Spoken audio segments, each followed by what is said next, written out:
एक दूल्हे के बारात बड़ी धूमधाम से नाच गाने बाजे के साथ दुल्हन की दरवाजे पे पहुंचता है और दुल्हन पक्ष के लोग भी उस बारात को बहुत अच्छे तरीके से स्वागत करते हैं।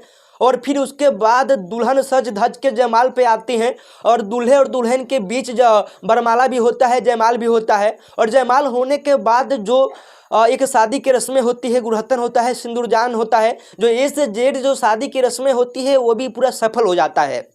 उसके बाद दुल्हन ससुराल भी चली जाती है, यानी कहे तो दुल्हन की विदाई हो जाती है, दुल्हन अपने दूल्हे के घर चले जाती हैं। उसके बाद फिर 4 दिन के बाद दुल्हन इस दुनिया को छोड़कर चली जाती है। आखिरकार शादी के 4 दिन बाद जो दुल्हन के हाथ की जो मेहंदी होता है वह भी अभी तक नहीं छूटा होता है और दुल्हन इस दुनिया को छोड़कर चली जाती है।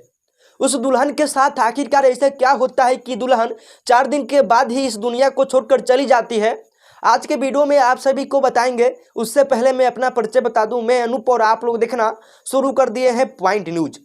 बता दें कि पूरी घटना उत्तर प्रदेश के झांसी से बताया जा रहा है कि जहां एक दूल्हे का बारात बड़ी धूमधाम से दुल्हन की दरवाजे पे आता है और दुल्हन पक्ष के लोग भी उस बारात को बहुत अच्छे तरीके से स्वागत भी करते हैं और शादी की सारी रस्में भी होती हैं और दुल्हन अपने दूल्हे के साथ ससुराल भी चली जाती है।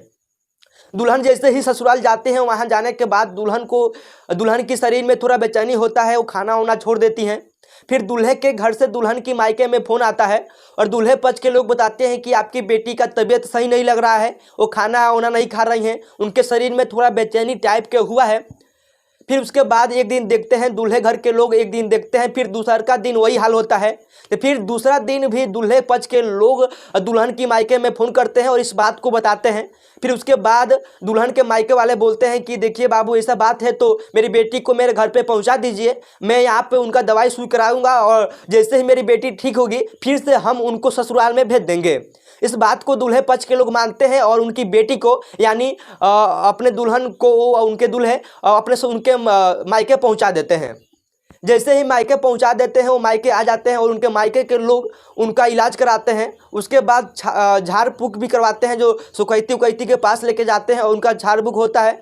होने के बाद फिर से अचानक वो दुल्हन घर के बाथरूम में जाती है और बाथरूम में जाने के बाद उनके परिजनों सोचते हैं कि इतना देर हो गया अभी बाथरूम से बाहर नहीं निकली, उनके साथ क्या हुआ। तो जाके देखते हैं कि वहाँ पे दुल्हन गिरी पड़ी हुई है। उसके बाद तुरंत दुल्हन को उठाकर अपने नज़दीकी जो अस्पताल होता है आनंद फाना में लेकर जाया जाता है। उसके बाद मेडिकल कॉलेज में लेकर जाया जाता है।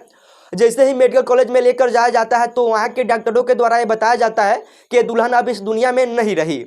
जैसे ही खबर आता है तो दोनों परिवार में जो खुशी होता है, जो पूरा खुशियाँ मातम में छा जाता है और पूरा परिवार दुख हो जाता है। जो 4 दिन भी शादी का नहीं बीता और दुल्हन इस दुनिया को छोड़कर चली गई।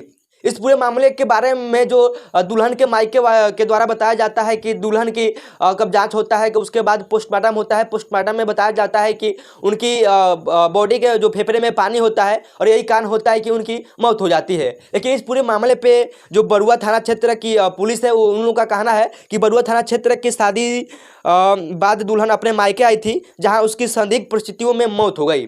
उसके बाद उनके शव को बरामद करके पोस्टमार्टम के लिए भेज दिया गया है और पुलिस अपनी इस मामले को जांच कर रही है विस्तार से और पोस्टमार्टम का रिपोर्ट आने का इंतजार कर रही है।